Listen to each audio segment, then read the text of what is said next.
Hi everyone, and welcome to another week of remote working. Hope you will be watching TV later and see if Boris has got any news for us about when we'll be getting back to the real classroom. But for now, we'll continue with the virtual classroom, and we'll look at the different stuff that we're going to be doing this week. So this week we're continuing with liberalism. We're going to look at the different types, and we're also going to do a bit of an introduction to the key thinkers. Now, what I wanted to start with is with another one of my videos, which is the one on the political ideas number 6, different types of liberalism, and it's going to go through different stages in the development of liberalism, different ways of thinking about liberalism, different strands of liberalism. So it starts off with the very first form of liberalism, which is classical liberalism. It then looks at how that develops, and there are some changes in the ideas as it goes through, particularly in the 19th century. And there are some thinkers in there that I'm never 100% convinced are really particularly liberal in some of their attitudes. But again, it's an important stage, an important development point in liberalism. We then move into modern liberalism. Again, this has a huge impact on Britain, and we see liberal social reform at the beginning of the 20th century. We see the Beveridge Report during World War II, and some really kind of key developments that impact really strongly on our country. Later on, as we then get into the 70s in particular, there's further developments in modern liberalism, and again, I go through those in that video. And then something completely different, really, which is neoliberalism, which, whilst liberalism has been developing and moving in one particular direction as it goes through the 2 stages of classical liberalism and then through the 2 stages of modern liberalism, neoliberalism kind of reverts back and goes kind of scooting back round to classical liberalism in some ways, not all of them, but in some ways. What I want you to do is I want you to create a Word document and summarize these different elements of liberal thought. So you can do this in whichever method you want. It could just be typed up notes. You might want to do it as a diagram.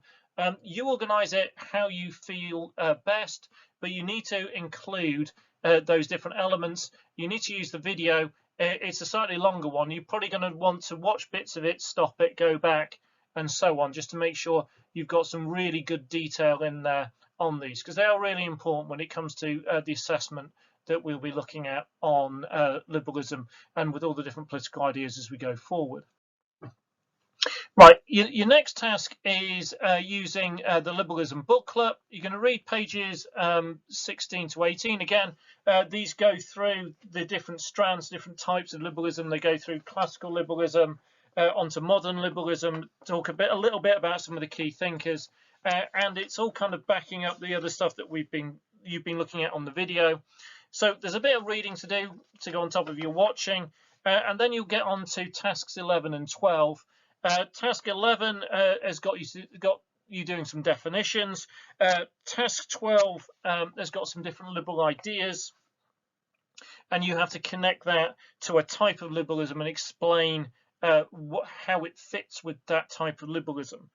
And then you go on, there's a bit more reading, modern liberalism and whether it's a continuation of classical.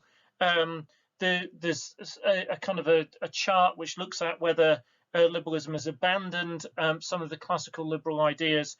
And then there's task 13, which gets you to look at the distinctions on some of the key bits that we've looked at: the role of the state, attitudes to welfare, and towards capitalism. And for those, it might be worth going back and re-looking at the videos that I did on the state and on the economy, and they will help you fill in task 13. So a reasonable little chunk of booklet work there. I want you to do some pre-tude as well. So videos 3, 4, and 5, I want you to watch those and do the worksheet. I want you to also have a look at video 6. If you want to do the worksheet, then that would be great. Essentially, it's consolidating stuff that you looked at last week in more detail. So if you watch video 6 and go through it, it should all be stuff that you recognize from the work you were doing last week. So I want you to hand in the worksheet for videos 3, 4, and 5 on liberalism. I also want you to watch video 6. If you do want to do the worksheet, then do the worksheet and hand that one in as well. Right, and then our task 4, this is looking at key thinkers. Again, I want you to use my YouTube video that I've done on liberalism and the key thinkers. And what I do is I go through each one of those key thinkers. Now, these are really, really important when it comes to the way this is assessed. So on paper 1, you will have an essay to do on one of the key ideologies. And when you're writing that essay, one of the things that you have to do is you have to refer to different key thinkers. So this is a really important part of the basis of knowledge that we need to have, and we really need to understand these key thinkers really well. We will do more work on them next week, but for now, what I want you to do is I want you to build a kind of profile for each one, who they were, when they were about, the key thing that they wrote, so their key kind of work or book, and then also what their views are and how that fits in with liberalism.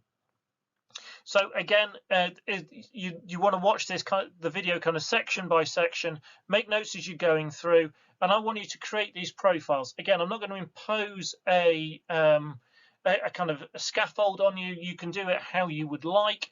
So create a Word document with these profiles in, and you might want to do it all on one Word document with the bit from the task 1, and then this bit we're in task 4, and put that all in one Word document. You might want to do me 2 separate Word documents, and then make sure you put all of that together and you email that to me. Please, again, if you can get it on Word documents, that will make life a lot easier for me in terms of taking it off emails and checking it and things like that. If that's going to be an issue, then just let me know. I'm sure we can think of a different method. It's just up to you how exactly you want to structure it. So you will have then, going through this week's work, you will have done a bit on the different types of liberalism from one of my videos. You'll have done some booklet work, again, doing some more stuff on the different types of liberalism and the development of liberalism. You'll have done some prelude, going over some of the key concepts and ideas in liberalism, and then you'll have done this introduction to key thinkers. So in terms of liberalism, we should start having a really good, solid understanding of it, ready for next week, where we will finish off liberalism with some further work on the key thinkers. And then the other bit that we'll have next week is a little bit of an introduction to socialism. If you're really keen to get ahead on that, then there are some of those socialism videos up on YouTube already, and you might have seen emails from me going, here's another socialism video. So give all those a watch, so get yourselves ready for next week. I also suggest you go back over and you watch all 7 of the liberalism videos as you've gone through. Now, you'll be using 6 and 7 in detail this week, but you will have looked at 1 through to 5 last week in your work, and some of those will really help you with some of the elements on this. Right, I will speak to you all again next week. I look forward to all your emails. Any problems, anything at all, let me know and I will help. Please if you haven't subscribed already. Why have you not subscribed already? Make sure you subscribe, and any comments or anything that would be really great underneath. Okay, speak to you all again soon.